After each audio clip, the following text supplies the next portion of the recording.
Hi, my name is Daryl Bell, and today we're going to be making Barbagiuan. It's a flaky pastry that originates from Monaco. We're going to be stuffing it with butterball, ready-to-cook turkey breast. So the filling for these Barbagiuans is going to be a bulgogi-style turkey.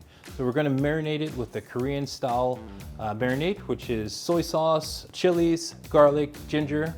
So now we're going to start off by making our Barbagiuan dough.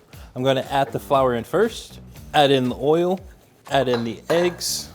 Going to get all the salt in here as well. Now all I'm doing is just trying to bring this together before I add in the water.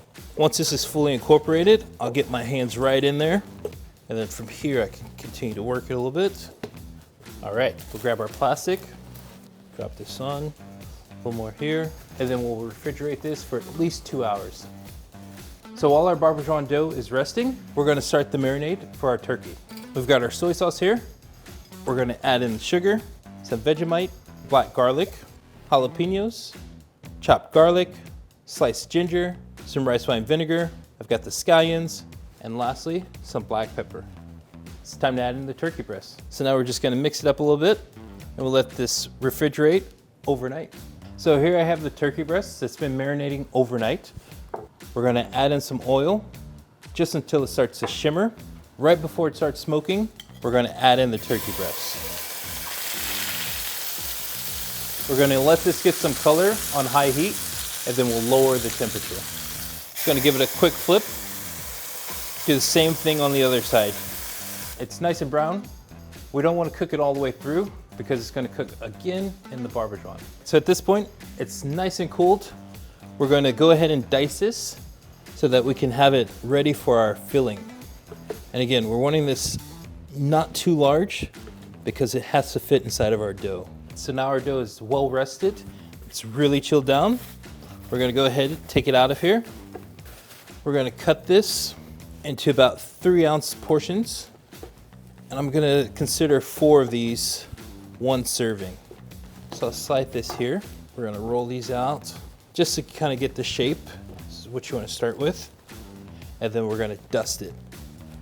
You do want these a little thin, just to make sure that once they're frying, that dough gets fully cooked. Now it's time to fill it. We're just gonna take a spoonful here, drop it right in the center there. And the aroma that's coming off of this is really great. We're gonna make a quick egg wash. This is just gonna be to seal the edges for us. So I'm just gonna brush it around the outside here. Just gonna give this a quick fold over. Give it a little press. I start on one side, crimp that, pushing into the filling a little bit, and make sure all the air comes out on the other side before I fully seal the other side. You can take this, your cutter, flip it upside down, and just kind of push in here, just to kind of set the shape. Give it a quick dusting before you start cutting it. This way it's easier to come off the board. And you can use a larger cutter if you'd like. So now we've got our Barbagiuans filled, time to drop them in the fryer. So essentially you're just gonna let these cook until they're nice and golden. 4 to 5 minutes. They're obviously crispy, which means at this point, the inside of the turkey is fully cooked. We'll just drop them right on a tray, just to cool a little bit so we can handle them. All right, so our Barbagiuans are ready. I typically like to make a lemongrass and soy broth to dip these in, but you can also use soy or any other dipping sauce that you'd like.